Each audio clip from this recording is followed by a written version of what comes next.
सम्राट और पवित्र पुस्तक। एक दिन बादशाह ने बीरबल से कहा, बीरबल, तुम्हारी धार्मिक पुस्तक में कहीं लिखा है कि एक बार भगवान विष्णु हाथी की चिंगाड़ सुनकर अकेले ही दौड़े चले आए। वे अपने सेवकों को भी साथ नहीं ले गए। ऐसा क्यों? क्या वहां कोई सेवक नहीं था? बीरबल ने कहा, महाराज, मैं अभी आपके प्रश्न का उत्तर देता हूं। कई दिनों बाद बीरबल ने उस नौकर को बुलाया जो हर रोज बादशाह के पोते को घुमाने ले जाता था। बीरबल ने उसे मोम से बनी बादशाह के पोते की एक मूर्ति दी। उसने नौकर से कहा, आज जब तुम सम्राट के पोते को सैर कराने जाओ तो यह मूर्ति भी साथ ले जाना। फिर बगीचे में बने तालाब के पास फिसल कर गिरना, लेकिन तुम इस तरह गिरना कि यह मूर्ति पानी में गिर जाए।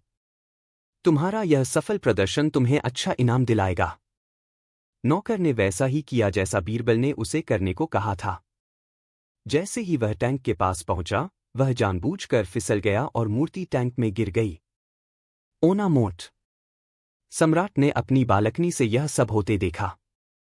उसने तुरंत बीरबल मौके पर पहुंचे और अपने कपड़े पहने हुए ही टैंक में कूद गए। लेकिन उन्हें अपने पोते की मूर्ति पानी में मिली और उन्हें अपनी गलती का एहसास हुआ। बीरबल टैंक के पास खड़े थे। उन्होंने कहा, महाराज, आप अपने पोते को बचाने के लिए खुद टैंक में क्यों गए? क्या आपके पास नौकर नहीं थे? आप अपने नौकरों को अपने साथ क्यों नहीं लाए? बीरबल ने आगे कहा, महाराज, जैसे आपका पोता आपको प्रिय है, वैसे ही भगवान विष्णु के भक्त भी उसे प्रिय हैं। यही कारण है कि हाथी की मदद के लिए पुकार सुनकर वे स्वयं उसे बचाने के लिए दौड़े। 55। बीरबल की बीमारी। एक बार बीरबल बीमार पड़ गए और कई दिनों तक दरबार में नहीं आए। बादशाह चिंतित हो गए और उन्होंने बीरबल से मिलने का विचार किया। एक दिन वह बीरबल के घर गया। बादशाह को देखकर बीरबल बहुत खुश हुआ। बुखार के कारण बीरबल बहुत कमजोर हो गया था। बादशाह जानना चाहते थे कि क्या बीरबल की बीमारी ने उसकी मानसिक क्षमताओं को प्रभावित किया है। इसलिए जब बीरबल पानी पीने के लिए दूसरे कमरे में गया तो बादशाह ने चुपके से उसके बिस्तर के चारों पैरों के नीचे कागज के 4 टुकड़े रख दिए। जब बीरबल वापस लौटा और बिस्तर पर लेटा तो उसने देखा कि कमरे में कुछ बदलाव हुआ है। उसने यह जानने के लिए इधर-उधर देखा कि आखिर क्या हुआ है। इस बीच बादशाह जानबूझकर उनसे बातचीत करते रहे, लेकिन बीरबल को ध्यान लगाने में दिक्कत हो रही थी। अंत में बादशाह ने बीरबल से उसका ध्यान भटकने का कारण पूछा। बीरबल ने उत्तर दिया, मुझे लगता है कि इस बिस्तर में कुछ परिवर्तन हुआ है। क्या परिवर्तन? सम्राट ने आश्चर्य से पूछा। ऐसा प्रतीत होता है मानो बिस्तर कागज की मोटाई तक धंस गया है या किसी और तरह से ऊपर उठ गया है। बादशाह को समझ में आ गया कि बीरबल की बीमारी ने उसके मस्तिष्क पर कोई असर नहीं डाला है। लेकिन फिर भी ऐसा अभिनय करते हुए जैसे कि वह कुछ भी नहीं समझे हों, सम्राट ने कहा, बीमारी के दौरान अक्सर ऐसा ही महसूस होता है। बीरबल ने कहा, महाराज, यद्यपि मैं शारीरिक रूप से बीमार हूं, परंतु मानसिक रूप से ठीक हूं। सम्राट मुस्कुराए और उसे बताया कि उन्होंने क्या किया था। 56। कुत्ते की रोटी। एक दिन बादशाह और बीरबल टहलते हुए एक छोटे से गांव में पहुंचे। रास्ते में बादशाह ने एक कुत्ते को देखा जो बासी, काली रोटी का टुकड़ा खा रहा था। सूखे पिपरोर ने बीरबल को चिढ़ाने की सोची। उसने कहा, देखो बीरबल, वह कुत्ता काली खा रहा है। बीरबल को बादशाह की बात समझ में आ गई। उसने कहा, महाराज, यह उसके लिए है। नियामपेरूर अपना आपा खो बैठे। वे चिल्लाए, बीरबल, क्या तुम नहीं जानते, मेरी माँ का नाम नियामत है और तुम कहते हो कि कुत्ता नियामत को खा रहा है। बीरबल ने विनम्रता से उत्तर दिया, महाराज, सबसे पहले आपने काली कुत्ते को खाने के लिए दिया। आप अच्छी तरह जानते हैं कि मेरी माँ का नाम काली है। लेकिन बादशाह ने बीच में टोकते हुए कहा, मैंने तुम्हारी माँ का नाम नहीं लिया। रोटी बासी थी और काली हो गई थी।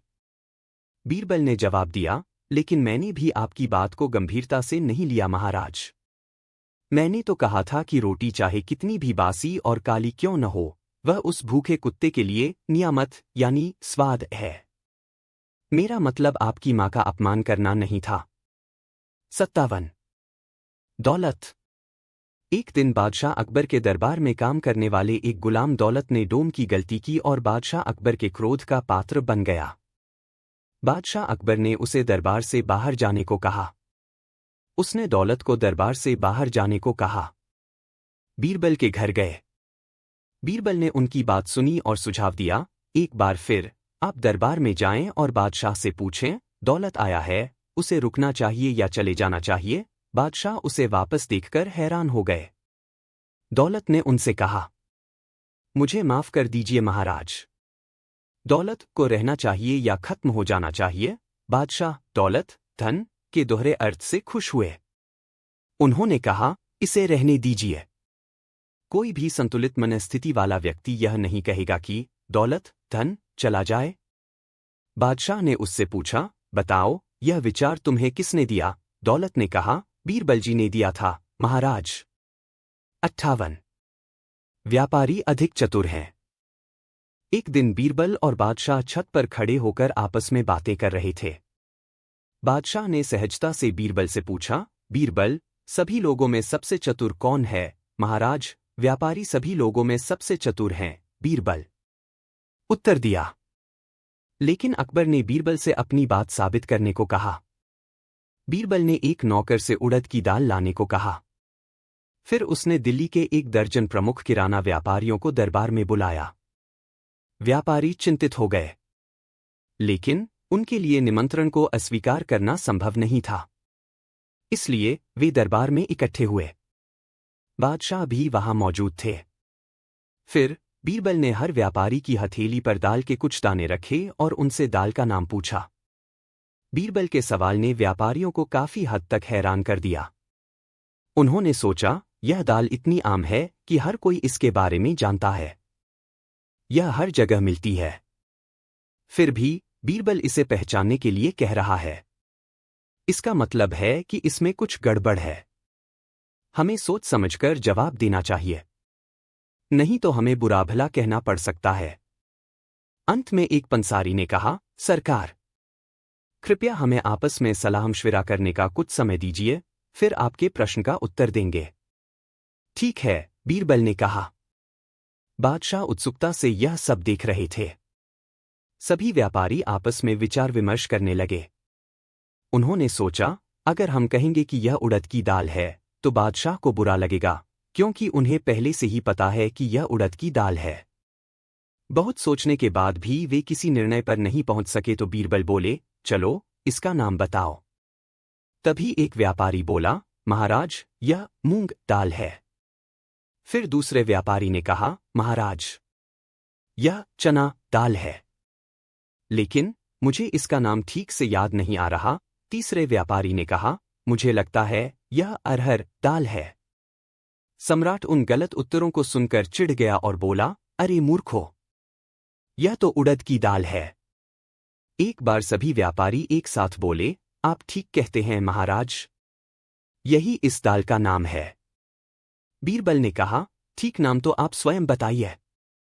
व्यापारी ने उत्तर दिया, सरकार, महाराज ने जो कहा है यही इस चीज का नाम है। बीरबल उनकी चतुराई समझ गया और बोला, मुझे याद नहीं आ रहा कि महाराज ने क्या कहा था। क्या आप वही बात दोहरा सकते हैं? लेकिन व्यापारियों ने कहा, महाराज, हम भी भूल गए हैं कि आपने क्या कहा था। अब सम्राट चुप नहीं रह सका। उसने कहा, मैंने कहा था यह क्या उड़द की दाल। सभी व्यापारियों ने एक साथ उत्तर दिया, हाँ हाँ महाराज, यही नाम था। इस प्रकार उन्होंने किसी भी स्थिति में सही नाम नहीं बताया। बीरबल ने उन्हें दरबार से बाहर जाने को कहा। जब व्यापारी चले गए तो बीरबल ने बादशाह से कहा, देखा महाराज, व्यापारी कितने चतुर हैं। 29/10 दोपहर के 12:48। सुनील कुशवाहा 813319। बेगम बहक गईं। बेगम अपने भाई की कही बात को नहीं टाल सकीं। उन्होंने अकबर बादशाह को भड़काने का भरपूर प्रयास किया, लेकिन उन्होंने एक बात न सुनी। बीरबल बादशाह अकबर के नवरत्नों में से एक थे और बादशाह बीरबल को बहुत अधिक पसंद करते थे। इसीलिए उनके दरबार के अन्य दरबारी, कर्मचारी तथा रिश्तेदार बीरबल से ईर्ष्या करते थे। वह लोग किसी न किसी बहाने बीरबल को उसके पद से हटवाना चाहते थे, किंतु बीरबल की बुद्धि के आगे उन्हें हार माननी पड़ती थी।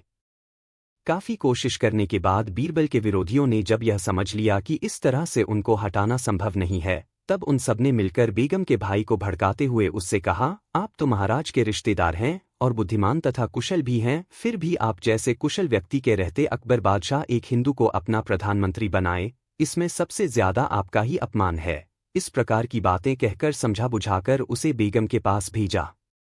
बेगम के भाई ने दीवान का पद पाने के लालच में अपनी बहन के पास जाकर बीरबल की बहुत बुराई की और अकबर बादशाह को बीरबल के विरुद्ध भड़काने और पद से हटाने का भरपूर प्रयास करने को कहा। बेगम अपने भाई की कही बात को नहीं टाल सकी। उन्होंने अकबर बादशाह को भड़काने का भरपूर प्रयास किया, लेकिन उन्होंने एक बात न सुनी। बेगम ने जब यह देखा कि इस तरीके से अकबर बादशाह की मति नहीं बदली जा सकती, तो वे अपने स्त्री सुलभ शस्त्रों अर्थात त्रिया चरित्र को दिखाने का प्रयास करने लगी। बेगम बहक गई। 73। दूसरे दिन रात को जब अकबर बादशाह महल में आए तो रोजाना की तरह न तो बेगम ने उनका स्वागत ही किया और न ही कुछ बोली।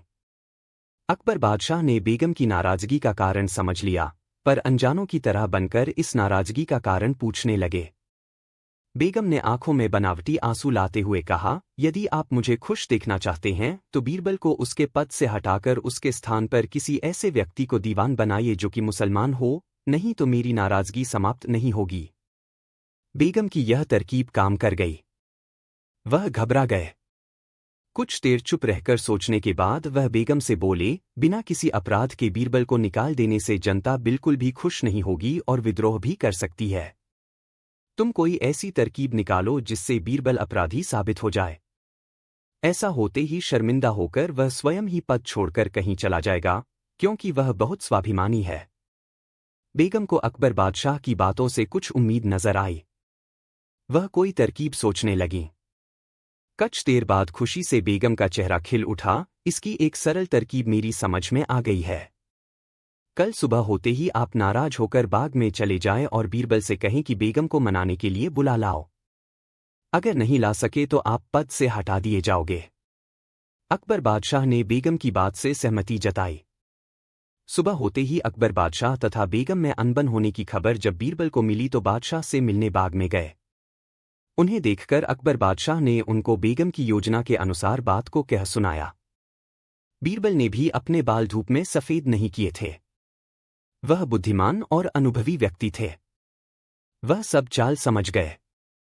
तुरंत ही उन्होंने अपने गुप्तचर बुलाए और कुछ गुप्तचरों को आवश्यक बातें कहकर बेगम के पास पहुंचे। अदब से कुशलक्षेम पूछने के बाद उनसे इधर उधर की बातें करने लगे। तभी उनका सिखाया हुआ गुप्तचर वहां पहुंचा और उनसे बोला, दीवान जी, महारानी और महाराज के झगड़े का कारण आपसी कहा सुनी है। जहांपना अपनी बात पर दृढ़ हैं, आप व्यर्थ ही यह कोशिश कर रहे हैं। मेरी राय में तो आप अकबर बादशाह की बुद्धि बदल दीजिए। यदि उन्होंने ऐसा कर लिया तो उससे आपका काम ही जाएगा। 74। बेगम बहक गई। बेगम ने अब बेगम को यह समझते देर नहीं लगी कि वह सचमुच ही बीरबल के बहकावे में आ गई थीं और उनकी योजना विफल हो चुकी थी। लेकिन अब पछताने से क्या हो सकता था। बेगम को इस हार से बड़ा सदमा पहुंचा। फिर उन्होंने बीरबल के विरुद्ध अकबर से कभी कुछ नहीं कहा। नहले पर दहला मारकर ही विजय प्राप्त की जा सकती है। 20। अनोखा न्याय। बूढ़े ने पहले तो यह सोचा कि उसका मित्र मजाक कर रहा है, लेकिन जब उसकी बातों के रंगढंग को देखा तो उन्हें विश्वास हो गया कि वह अशर्फिया वापस देना नहीं चाहता है। एक वृद्ध सज्जन किसी आवश्यक कार्य से नगर के बाहर जा रहे थे। उनके साथ घर के अन्य सदस्य भी जा रहे थे। उन्होंने जीवन भर मेहनत करके 1000 अशर्फिया जमा की थी। घर छोड़ने से पहले उनके सामने इन अशर्फियों की सुरक्षा की समस्या पैदा हो गई। उनके चले जाने के बाद घर बिल्कुल अकेला हो जाता। इसलिए उन अशर्फियों को घर में छोड़ना ठीक नहीं था। चोरी का भी डर था। परदेश में नकदी साथ लेकर जाने में लूट, चोरी और जान का खतरा था। नगर में उनका एक घनिष्ठ मित्र रहता था जिससे जवानी के दिनों से उनकी मित्रता थी। ऐसी स्थिति में उन्होंने अपने उसी मित्र के यहां अशर्फिया रखने का निर्णय लिया। उन्होंने उस मित्र के पास जाकर उससे प्रार्थना की, मित्र ने उनकी बहुत आवभगत की तथा अपनी ईमानदारी के बारे में डींगे भी मारी। कहने का मतलब यह कि वृद्ध सज्जन के समक्ष स्वयं को विश्वासपात्र बनाने की दृष्टि से उसका मित्र जो भी कर सकता था उसने किया। वृद्ध सज्जन तो यह चाहते ही थे कि वह अपने पास उनकी अशर्फियां रख ले ताकि वे आराम से जा सकें और अशर्फियों की उन्हें कोई फिक्र न रहे। वे अशर्फिया युवक मित्र को देकर चले गए। कुछ दिनों बाद जब वे बाहर से लौटे तो मित्र के यहाँ अशर्फिया वापस लेने गए। इस पर युवक मित्र ने साफ इनकार कर दिया और भौहे चढ़ाकर कहा, तुम जैसे गरीब के पास अशर्फिया कहाँ से आईं? 76। अनोखा न्याय। बूढ़े ने पहले तो यही सोचा कि उनका मित्र मजाक कर रहा है, लेकिन जब उसके रंगढंग को देखा तो उन्हें विश्वास हो गया कि वह अशर्फिया वापस देना नहीं चाहता है। तब बूढ़े ने उससे गिड़गिड़ाकर प्रार्थना की, देखो, मेरे पास सिवा उन अशर्फियों के और कुछ भी नहीं है। मैं तो दर दर का भिखारी बन जाऊंगा। वही मेरे जीवन भर की पूंजी थी। आप भले आदमी हैं, हमारी पुरानी मित्रता है, मेरी परेशानी में काम आए हैं, फिर आपको ऐसी बात शोभा नहीं देती। आपको मेरा धन वापस कर देना चाहिए। बूढ़े की इन बातों से चिढ़कर युवक ने उसे धक्का देकर दो चार भली बुरी बातें सुनाकर अपने घर से बाहर निकाल दिया। बेचारा बूढ़ा रोता हुआ अपने घर आ गया और पास पड़ोस के लोगों से मदद मांगी, परंतु कोई भी इस परेशानी में उसकी किसी भी प्रकार की मदद नहीं कर सका। अंत में हालात से परेशान होकर उसने अकबर बादशाह के दरबार में फरियाद की। जब अकबर भी इस मामले को निपटाने की तरकीब न सोच पाए तो उन्होंने बीरबल से मदद मांगी। बीरबल ने पहले तो बूढ़े की बात सुनी और फिर उसके युवक मित्र की।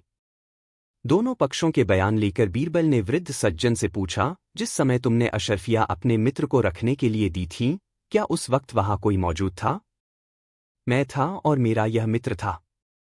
एक आम के पेड़ की जड़ पर हम दोनों बैठे थे जब मैंने इसे अशर्फिया दी, वृद्ध सज्जन ने दुखी मन से कहा। बीरबल ने कहा, तब तो तुम्हें उस पेड़ के पास जाकर उससे सारा हाल बता देना चाहिए तथा अपनी गवाही में उसे यहां लाना चाहिए। यदि पेड़ तुम्हारे कहने से न आए तो मेरा नाम लेकर कहना। यदि इतने पर भी न आए तो अकबर बादशाह का नाम लेकर कहना, पेड़ तुरंत ही आएगा। बीरबल की बात से बूढ़े को न्याय की उम्मीद जगी और पेड़ के निकट जाने को तैयार हो गया। अशर्फिया हड़पने वाला मित्र वही बैठा रहा। जब बूढ़े को गए कुछ देर हो गई तो बीरबल ने अचानक ही युवक से पूछा, क्या बूढ़ा अब तक उस पेड़ के पास पहुंच गया होगा? युवक ने आत्मविश्वास के साथ जवाब दिया, अभी नहीं, क्योंकि वहां जाने का रास्ता बहुत कंकरीली पथरीली धरती तथा झाड़ियों से भरा है, इसलिए देर हो जाना स्वाभाविक है। 22। कंजूस के साथ चालाकी। बीरबल ने सुनार से पूछा, तुम दोनों के बीच क्या शर्त तय हुई थी? गरीब परवर, हम दोनों के बीच यह शर्त तय हुई थी कि यदि उस धधकती आग में घुसकर मैं जवाहरातों वाली संदूकची को निकाल कर लाऊं तो अपनी पसंद का इसको दूंगा। अकबर बादशाह के राज्य में एक बड़ा ही कंजूस व्यक्ति रहता था। वह काफी परिश्रम करके बहुत धन कमाता, फिर भी वह बहुत कम भोजन करता था। वह धन बचाकर जमा करता था। धन वह हीरे जवाहरात के रूप में इकट्ठा करता था। इस तरह उसके पास बहुत से जवाहरात एकत्र हो गए थे। इतना धनी होने के बावजूद वह ऐसे रहता था कि लोगों को आसानी से विश्वास ही नहीं होता कि उसके पास फूटी कौड़ी भी होगी। उसका घर फूस की झोंपड़ी मात्र था, जिसमें एक टूटी फूटी संदूकची बाबा आदम के जमाने की थी। उसी संदूकची में वह अपने जवाहरातों को छिपाकर रखता था। एक दिन अचानक उस घासफूस की झोंपड़ी में आग लग गई। यह देखकर कंजूस दहाड़े मार मारकर रोने लगा।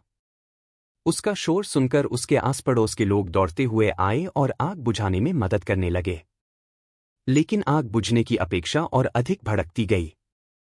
आग की लपटों को देखकर कंजूस ने और अधिक जोर से चिल्ला चिल्लाकर रोना शुरू कर दिया। तभी पास खड़ा एक सुनार उसको डांटकर बोला, एक फूस की झोंपड़ी जलने पर इतना क्यों चिल्ला रहा है?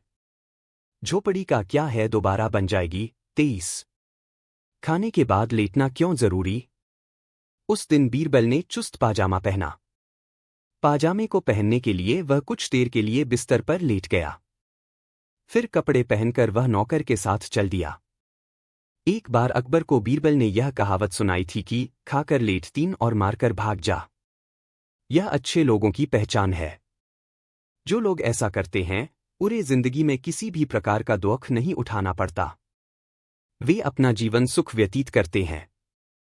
अकबर को अचानक ही बीरबल की यह कहावत याद आ गई। उन्होंने सोचा बीरबल अवश्य ही खाना खाने के बाद लेटता होगा, क्योंकि बीरबल दरबार से दोपहर में घर खाना खाने जाते थे। बादशाह ने सोचा कि आज हम उसकी इस बात को गलत सिद्ध कर देंगे।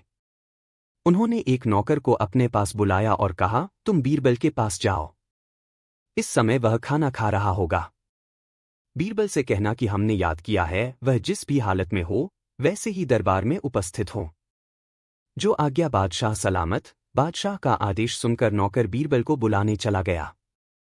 जब नौकर बीरबल के यहाँ पहुंचा तो उसने देखा कि बीरबल खाना खा रहे थे।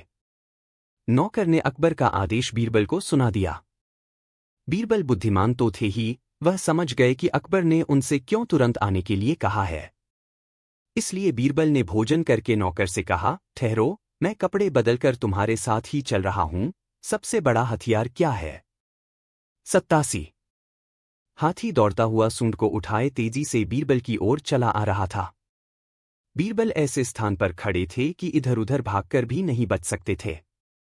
ठीक उसी समय उसी स्थान पर बीरबल को एक कुत्ता दिखाई दिया। हाथी बहुत करीब आ गया था, इतना करीब कि वह बीरबल को अपनी सूंड में लपेट लेता और उठाकर फेंक भी सकता था। तभी बीरबल ने उस कुत्ते को उठाया और हाथी के माथे पर फेंक मारा। भौंकता हुआ कुत्ता जब हाथी से जाकर टकराया तो हाथी घबराकर उल्टा भाग गया। अकबर को बीरबल की इस बात की खबर मिल गई और उन्हें यह मानना पड़ा कि बीरबल ने जो कुछ कहा है वह सच। जरूरत के समय जो काम आ जाए वही सबसे बड़ा हथियार है। के लिए कहा। योजना के अनुसार नींद लाने वाली दवा को थोड़ा सा मिलाया जाना था। एक पेय के साथ और सम्राट को पेश किया। रानी ने तदनुसार मिश्रित पेय मिलाया। एक गिलास शरबत में दवा डालकर बादशाह को देते हुए कहा, मैं जा रही हूं।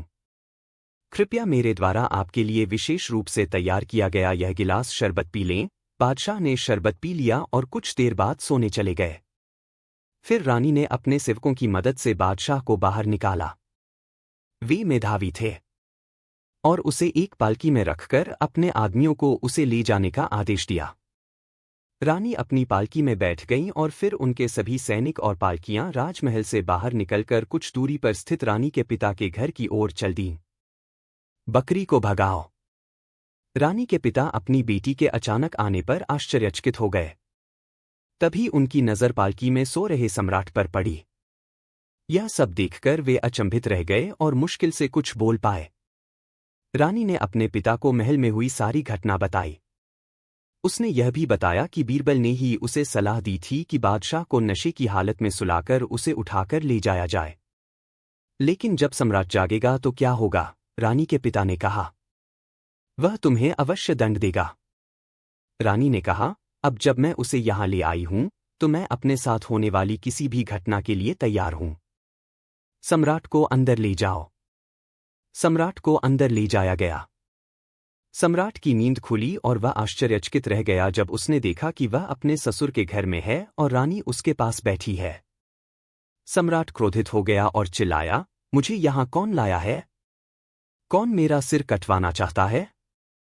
रानी ने कहा, यदि आप चाहें तो मैं मरने के लिए तैयार हूं, लेकिन मैं आपसे अनुरोध करती हूं कि ऐसा आदेश देने से पहले कृपया मेरी बात सुन लें। हाँ, एक विवाहित महिला को अपने पति से भी ज्यादा प्रिय और खुले तौर पर मैंने सुना। बिल्कुल, बीरबल ने कहा, तुम्हें अपने पति को अपने साथ ले जाना चाहिए। तब बीरबल ने रानी को अपनी योजना सुनाई और उसे आगे बढ़ने और उसके अनुसार कार्य करने के लिए कहा। योजना के अनुसार नींद लाने वाली दवा को थोड़ा सा मिलाया जाना था। एक पेय के साथ और सम्राट को पेश किया। रानी ने तदनुसार मिश्रित पेय मिलाया। एक गिलास शरबत में दवा डालकर बादशाह को देते हुए कहा, मैं जा रही हूं। कृपया मेरे द्वारा आपके लिए विशेष रूप से तैयार किया गया यह गिलास शरबत पी लें। बादशाह ने शरबत पी लिया और कुछ देर बाद सोने चले गए। फिर रानी ने अपने सेवकों की मदद से बादशाह को बाहर निकाला। वे मेधावी थे और उसे एक पालकी में रखकर अपने आदमियों को उसे ले जाने का आदेश दिया। रानी अपनी पालकी में बैठ गईं और फिर उनके सभी सैनिक और पालकियां राजमहल से बाहर निकलकर कुछ दूरी पर स्थित रानी के पिता के घर की ओर चल दीं। बकरी को भगाओ।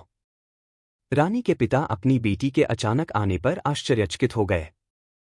तभी उनकी नज़र पालकी में सो रहे सम्राट पर पड़ी। यह सब देखकर वे अचंभित रह गए और मुश्किल से कुछ बोल पाए।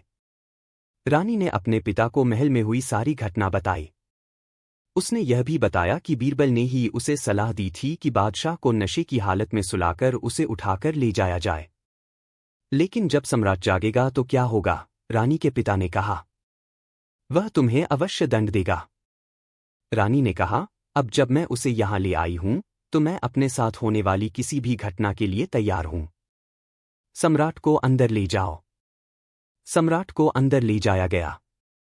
सम्राट की नींद खुली और वह आश्चर्यचकित रह गया जब उसने देखा कि वह अपने ससुर के घर में है और रानी उसके पास बैठी है।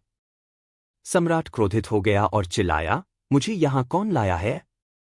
कौन मेरा सिर कटवाना चाहता है? रानी ने कहा, यदि आप चाहें तो मैं मरने के लिए तैयार हूं, लेकिन मैं आपसे अनुरोध करती हूं कि ऐसा आदेश देने से पहले कृपया मेरी बात सुन लें। हाँ, सच है कि मैं तुम्हें यहां लाया हूं। तुमने मुझे उस चीज को अपने साथ ले जाने की अनुमति दी जो मुझे कीमती लगी और जो मेरे लिए थी। मेरे लिए किसी भी महिला के लिए उसका पति सबसे कीमती होता है। मेरे लिए तुम एक अनमोल व्यक्ति हो और साथ ही तुम मेरे लिए सबसे प्यारे हो। सोने या हीरे की कोई भी मात्रा मुझे उतनी खुशी नहीं दे सकती जितनी तुम्हारा प्यार और साथ दे सकता है। मैंने केवल तुम्हारे आदेशों का पालन किया है। जब मैं महल से बाहर निकला तो मैं अपने साथ कुछ ऐसा ले गया जो मेरे लिए सबसे कीमती था। बादशाह ने तुरंत अनुमान लगा लिया और समझ लिया कि इस विचित्र व्यक्ति को किसी ने इस तरह से काम करने के लिए सिखाया है, और यह कोई और नहीं बल्कि बीरबल ही हो सकता है जिसने रानी को इस तरह की चाल चलने का सुझाव दिया हो। उन्होंने पूछा, क्या बीरबल ने ही आपको मुझे सोने के लिए भेजने और यहां लाने की सलाह दी थी? रानी ने कहा, हाँ। तुम और तुम्हारा भाई हमेशा बीरबल से ईर्ष्या करते रहे हो, फिर भी संकट के समय में उसी ने तुम्हारी मदद की है। बादशाह ने कहा, ठीक है, मैं तुम्हें माफ करता हूं। वहां एक दिन रुकने के बाद सम्राट और रानी राजधानी लौट आए। रानी के भाई को भी शाही माफी दी गई और चेतावनी दी गई कि वह दूसरों के साथ अच्छा व्यवहार करे। भाई और बहन दोनों ने रानी की इज्जत बचाने में समय पर की गई मदद के लिए बीरबल को धन्यवाद दिया। सोमवार इस्चिया बिस 14 ऑफ फिलस टू न्यू ये एवलेमेंट प्रोम्स। जानवरों के बिना एक जंगल का आनंद। स्मित्सरटने। बादशाह अकबर को शिकार का बहुत शौक था। जब भी दरबार में काम का दबाव अधिक होता तो वह अवकाश लेकर राजधानी से बाहर जंगल में कुछ समय बिताने चले जाते, जानवरों का पीछा करते और उनका शिकार करते। सैकड़ों लोग ढोल बजाते हुए जंगल के एक हिस्से को घेर लेते और जानवरों को बादशाह की ओर हाँकते। अकबर अपने हाथी की पीठ पर सुरक्षित बैठकर उनका शिकार करते। वह जानवरों पर अपने भाले या धनुष्बाण से निशाना साधते। अकबर एक ही दिन में कई जानवरों को मार देते। जब दूसरे लोग बादशाह की निशानेबाजी की तारीफ करते तो बीरबल चुप रहते। उन्हें यह पसंद नहीं था कि बादशाह बिना सोचे समझे जानवरों को मार डालें। उन्हें उन जानवरों पर तरस आता था जो इंसानों को कोई नुकसान नहीं पहुंचाते थे और इंसान हमेशा ऐसे असहाय जानवरों को मारने में आनंद लेते थे। बीरबल को शिकार के लिए अकबर के साथ जाना पसंद नहीं था, लेकिन अकबर हमेशा इस बात पर जोर देते थे कि बीरबल भी उनके साथ शिकार के लिए जाए। एक दिन अकबर जंगल में हाथी पर सवार होकर जा रहे थे। बीरबल हाथी पर सवार होकर जा रहे थे। एक और हाथी। अकबर हमेशा की तरह शिकार कर रहे थे और उन्होंने बीरबल को आदेश दिया था। इस बार बीरबल के दिमाग में एक विचार आया। अचानक अकबर ने देखा कि बीरबल अपने घोड़े से उतर गया है। हाथी। बीरबल कहाँ है? अकबर ने अपने अंगरक्षक से पूछा। अंगरक्षक ने एक पेड़ की ओर उंगली उठाई। वह वहां एक पेड़ के नीचे खड़ा है, महाराज, अंगरक्षक ने कहा। अकबर ने पूछा, वह पेड़ पर क्या देख रहा है? ऐसा लगता है कि वह पक्षियों को देख रहा है। बीरबल, इधर आओ, अकबर ने पुकारा। जब बीरबल पहुंचे तो बादशाह ने उनसे पूछा, तुम पेड़ पर क्या देख रहे थे? पक्षियों को? महाराज, बीरबल ने उत्तर दिया, मैं पक्षियों की चहचहाहट सुन रहा था। तुम्हारी खिचड़ी कहाँ है? अकबर से पूछा। बीरबल खड़ा हुआ और चुपचाप अपनी उंगली से तख्त के ऊपर की ओर इशारा किया। पेड़ पर एक बड़ा बर्तन लटका हुआ था। अकबर और सभी दरबारियों ने बर्तन को देखने के लिए अपनी गर्दनें ऊपर उठाईं। यह क्या है? अकबर गुस्से से पागल हो गया। हम भूखे हैं और तुम हमें इस ऊंचे पेड़ पर बंधा एक बड़ा बर्तन दिखा रहे हो? मुझे खेद है। महाराज, बीरबल ने कहा, मुझे लगता है कि आपको कुछ और समय तक इंतजार करना होगा। मैंने बर्तन में चावल, दालें, प्याज और लहसुन सब डाल दिया है। कृपया खुद ही देख लीजिए कि मैं आग में बहुत सारी लकड़ियां और टहनियां डाल रहा हूं। लेकिन मुझे नहीं पता कि इसमें इतना समय क्यों लग रहा है। बर्तन और आग के बीच लगभग 10 गज का अंतर है।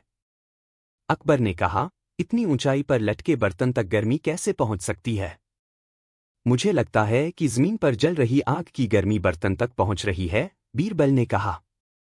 अकबर गुस्से से चिल्लाया, तुम बेतुकी बातें कर रहे हो। माफ कीजिए महाराज, बीरबल ने कहा। अगर ठंडे पानी में खड़ा एक गरीब ब्राह्मण महल में 100 गज की दूरी पर जल रही रोशनी से गर्मी पा सकता है, तो यह बर्तन भी केवल 10 गज की दूरी पर जल रही आग से गर्मी पा सकता है। अब मैं तुम्हारी बात समझ गया, बीरबल, बादशाह ने कहा। मुझे उस गरीब ब्राह्मण के साथ क्रूरता नहीं करनी चाहिए थी। मुझे वाकई बहुत खेद है। मैं उस ब्राह्मण को 2000 सोने के सिक्के देने का वादा करता हूं। उसे मेरे पास भेजो। मुझे तुम्हारा शुक्रिया अदा करना चाहिए, क्योंकि तुमने मुझे होश में ला दिया है। बीरबल इस बात से खुश थे कि ब्राह्मण को उसका इनाम मिलेगा, जिसे बादशाह ने स्वयं दोगुना करके 2000 स्वर्ण मुद्राएं दे दी थीं। कृपया मेरे साथ घर के अंदर आइए, बीरबल ने कहा। मैंने आपके खाने का इंतजाम कर दिया है। यहाँ कई स्वादिष्ट व्यंजन और खिचड़ी भी है। वे सभी हंसे और दोपहर के भोजन के लिए बीरबल के पीछे उसके घर में चले गए। विज्ञापन 17। सोने का सिक्का। दिल्ली शहर में 2 व्यापारी रहते थे। उनका घी का कारोबार था। उनकी दुकानें एक दूसरे से काफी नजदीक थीं। एक बार एक व्यापारी ने दूसरे व्यापारी से 1000 सोने के सिक्के उधार लिए, लेकिन बाद में उसने उधार लिए गए पैसे वापस करने से इनकार कर दिया। दूसरा व्यापारी बादशाह अकबर के दरबार में गया और शिकायत दर्ज कराई। बादशाह ने यह मामला बीरबल को सौंप दिया। बीरबल ने प्रत्येक व्यापारी से अपना बयान देने को कहा। वादी ने कहा, इस व्यापारी ने मुझसे 1000 सोने के सिक्के उधार लिए थे। अब वह पैसे वापस करने से इनकार कर रहा है। आरोपी व्यापारी ने कहा, नहीं साहब, यह झूठ है। वह मुझसे ईर्ष्या करता है और इसलिए मुझे झूठे मामले में फंसाना चाहता है। बीरबल ने दोनों व्यापारियों को मामले में फैसला सुनाने के लिए 10 दिन बाद दरबार में आने को कहा। फिर बीरबल ने 10 बर्तन मंगवाए, जिनमें से प्रत्येक में 20 सेर घी भरा था। सभी बर्तनों में से केवल 2 में उसने एक सोने का सिक्का रखा। इसके बाद उसने शहर के सभी घी व्यापारियों को बुलाया। दोनों व्यापारी भी आए। उसने उनमें से प्रत्येक को घी का एक बर्तन दिया और कहा, इनमें से प्रत्येक बर्तन में 20 सेर घी है। इसे घर ले जाओ और घी की गुणवत्ता की सावधानीपूर्वक जांच करने के बाद इसकी कीमत तय करो। उसने जानबूझकर सोने के सिक्कों से भरे 2 बर्तन वादी और अभियुक्त को दे दिए। व्यापारी डिब्बे अपने घर ले गए। फिर उन्होंने घी को अलग अलग तरह से परखा और उसका बाजार मूल्य तय किया। उन्हें अपने अपने डिब्बे में एक सोने का सिक्का मिला। जिस व्यापारी ने अदालत में अपील की थी, वह ईमानदार था। उसने सोने का सिक्का लौटा दिया। लेकिन दूसरे व्यापारी ने कंटेनर से सोने का सिक्का निकालकर अपने बेटे को दे दिया। तय दिन पर सभी व्यापारी अपने घी के बर्तन लेकर बादशाह के दरबार में आए। बीरबल ने आरोपी व्यापारी के बर्तन की सावधानीपूर्वक जांच की। उन्होंने पाया कि घी की मात्रा कम हो गई थी। जब उन्होंने इसके बारे में पूछा, तो आरोपी व्यापारी ने कहा, महाराज, गर्म करने के कारण घी की मात्रा कम हो गई है। क्या ऐसा है? तो उस स्थिति में मैं अन्य घी के बर्तनों की भी जांच करूंगा, बीरबल ने उत्तर दिया। बीरबल अंदर गया और अपने नौकर से कहा, उसके घर जाओ। आरोपी को पकड़ो और अपने बेटे से कहो कि वह सोने का सिक्का लेकर अदालत में आए। उसका जल्द ही आरोपी व्यापारी का बेटा गोले का सिक्का लेकर दरबार में आया। बीरबल ने उससे पूछा, घी के बर्तन में जो बाकी 5 सोने के सिक्के थे वे कहाँ हैं? हमें कंटेनर में केवल 1 सोने का सिक्का मिला, 5 नहीं, ऐसो ने उत्तर दिया। बेटे की बात सुनकर बीरबल ने आरोपी व्यापारी की ओर मुड़कर कहा, यदि तुम मुझसे 1 सोने का सिक्का ठग सकते हो तो बहुत संभव है कि तुमने वादी को भी ठगा हो। इस संबंध में तुम्हें क्या कहना है? व्यापारी के पास अपना अपराध स्वीकार करने के अलावा कोई और रास्ता नहीं था। वह बीरबल के सामने झुका, क्षमा मांगी और वादी को सभी 1000 सोने के सिक्के लौटा दिए और बीरबल को 1 सोने का सिक्का भी लौटा दिया जो उसने बर्तन से चुराया था। 19 कवि और अमीर आदमी। एक अमीर आदमी वहां उसके लिए कविताएं लिखीं और आशा व्यक्त की कि अमीर आदमी उसे एक प्यारा सा पोम इनाम देगा। मेरे प्यारे कवि, मैं बहुत खुश हूं कि कल आने वाला स्वस्थ आदमी एक महान व्यक्ति था। मैं वास्तव में आपको खुश कर दूंगा। अगले दिन अच्छा इनाम पाने की आशा में कवि खुशी खुशी घर लौट आया। अगले दिन वह धनी व्यक्ति के घर गया। वहां धनी व्यक्ति ने कहा, आदरणीय कवि, जिस तरह आपने अपनी कविताएं सुनाकर मुझे प्रसन्न किया है, उसी तरह मैंने भी आपको आज आमंत्रित करके आपको प्रसन्न किया है। जैसे आपने मुझे कुछ नहीं दिया, उसी तरह आपको भी कुछ नहीं मिला। अब क्या इससे हमारा हक नहीं बनता? क्यों बेगोरो? बीरबल और बच्चा 290910 इल्मा इस्चिया विबुल सोमनेव प्रिवी। एक दिन बीरबल दरबार में बहुत देर से आए। जब बादशाह ने इसका कारण जानना चाहा तो उन्होंने कहा, मैं क्या करूं महाराज? मेरे बच्चे आज रोने लगे और क्या कारण है कि उन्हें दरबार में नहीं जाना चाहिए? बड़ी मुश्किल से हम उन्हें समझा पाए कि यह बहुत मुश्किल है कि दरबार में जाने में बहुत समय बर्बाद हो, इसलिए देर से जाएं और दरबार में देर से आए। बादशाह बीरबल के बहाने से संतुष्ट नहीं हुए और बोले, बीरबल, मैं आपकी बात से सहमत नहीं हूं। बच्चों को शांत करना बिल्कुल भी कठिन नहीं है, इसलिए इसमें इतना समय लगने का कोई कारण नहीं है। बीरबल हंसे और बोले, महाराज, बच्चों को डांटना आसान है, लेकिन उन्हें शांत करना आसान नहीं है। उन्हें कुछ समझाना बहुत कठिन है। 1299-2929 सम्राट ने कहा, मूर्खतापूर्ण बातें मत करो। किसी भी बच्चे को मेरे सामने लाओ और मैं दिखाऊंगा कि यह कितना आसान है। तब बीरबल ने कहा, ठीक है महाराज, मैं एक बच्चे की तरह व्यवहार करूंगा और आप स्वयं को मेरा पिता मानकर मुझे शांत करने का प्रयास करें। देखते हैं। फिर बीरबल एक छोटे बच्चे की तरह व्यवहार करने लगे। उन्होंने मजाकिया अंदाज में कहा, सम्राट की ओर इशारा करते हुए और एक छोटे बच्चे की तरह खेलते हुए दरबार में दौड़ने लगे। बच्चे को देखकर उसने अपनी पगड़ी फेंक दी।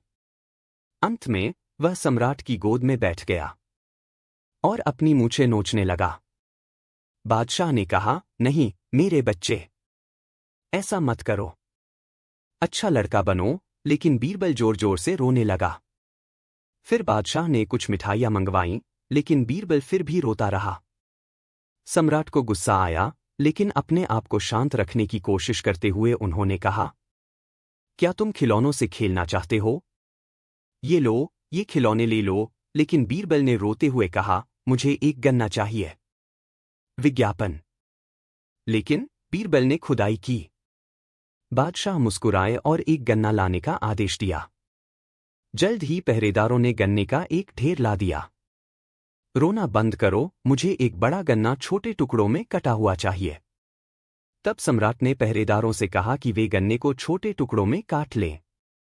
और भी जोर से रोते हुए बीरबल ने कहा, नहीं, पहरेदारों को नहीं, तुम स्वयं इसे टुकड़ों में काट दो। सम्राट इस समय तक बहुत परेशान हो चुका था, लेकिन उसके पास गन्ना काटने के अलावा कोई विकल्प नहीं था। फिर उसने गन्ने के टुकड़े बीरबल के सामने रख दिए और कहा, अब इन्हें जल्दी से खा लो मेरे बेटे। लेकिन बीरबल ने अपनी बचकानी मांग जारी रखी और कहा, मुझे तो पूरा गन्ना चाहिए था। बादशाह ने ढेर में से एक पूरा बेंत निकाला और बीरबल को देते हुए कहा, यह लो और रोना बंद करो। लेकिन बीरबल ने रोते हुए कहा, नहीं, ऐसा नहीं, मुझे इन छोटे टुकड़ों से एक पूरा गन्ना चाहिए। अरे मूर्ख बच्चे, यह संभव नहीं है। सम्राट बहुत नाराज हुआ, लेकिन बीरबल रोता रहा। आखिरकार बादशाह ने अपना आपा खो दिया और कहा, अब अगर तुम रोना बंद नहीं करोगे तो मैं तुम्हें बहुत जोर से थप्पड़ मारूंगा। अब बीरबल उठकर हंसते हुए बोला, अरे नहीं, मुझे मत मारो महाराज। क्या अब आपको एहसास हुआ कि एक बच्चे की सनक को संतुष्ट करना कितना मुश्किल है? बादशाह ने बीरबल के विचारों से सहमति जताते हुए कहा, हाँ, रोते हुए बच्चे को चुप कराना कोई बच्चों का खेल नहीं है। 22 वर्तमान, भूत और भविष्य। एक दिन बादशाह अकबर ने घोषणा की, जो कोई भी निम्नलिखित प्रश्नों का उत्तर देगा उसे बड़ा इनाम दिया जाएगा। प्रश्न थे 1, वह क्या है जो आज मौजूद है और बाद में भी रहेगा? 2, वह क्या है जो आज अनुपस्थित है और बाद में भी रहेगा? 3, वह क्या है जो आज मौजूद है लेकिन बाद में अनुपस्थित हो जाएगा? उत्तर उपयुक्त उदाहरणों के साथ दिए जाने थे। इन कठिन सवालों का जवाब किसी के पास नहीं था, सिवाय बीरबल के, जिन्होंने बादशाह से कहा, महाराज, आपके सवालों के सही जवाब जानने के लिए यह आवश्यक है कि आप और मैं दोनों शहर का दौरा करें। फिर बादशाह और बीरबल ने साधुओं का वेश धारण किया और शहर के बाजार में चले गए। बाजार में वे दोनों एक दुकान में घुस गए। बीरबल ने दुकानदार से कहा, हमें बच्चों के लिए मदरसा बनवाने के लिए 1000 रुपये चाहिए। जब दुकानदार ने अपने मुनीम से कहा कि वह पैसे साधुओं को दे दे तो बीरबल ने आगे कहा, तुम्हारे पैसे लेते समय मैं तुम्हारे सिर पर जूते मारूंगा, क्योंकि मैं तुमसे 1 भी रुपया लूंगा। दुकानदार के नौकर यह बात सुनकर क्रोधित हो गए और बीरबल को पीटने के लिए आगे आए। लेकिन दुकानदार ने उन्हें चुप रहने को कहा और कहा, मैं पिटाई खाने के लिए तैयार हूं, बशर्ते मुझे भरोसा हो कि मेरे द्वारा दिया गया पैसा किसी अच्छे काम के लिए इस्तेमाल किया जाएगा। इतना कहकर दुकानदार ने अपना सिर नीचे किया और बीरबल से जूते मारने को कहा। बीरबल और बादशाह दोनों बिना कुछ कहे दुकान से चले गए। वे साथ साथ चलते रहे और रास्ते में बीरबल ने चुप्पी तोड़ते हुए कहा, देखा महाराज, इसका मतलब है कि दुकानदार के पास आज पैसे हैं और उसकी नेक नियति उसे कल इनाम दिलाएगी।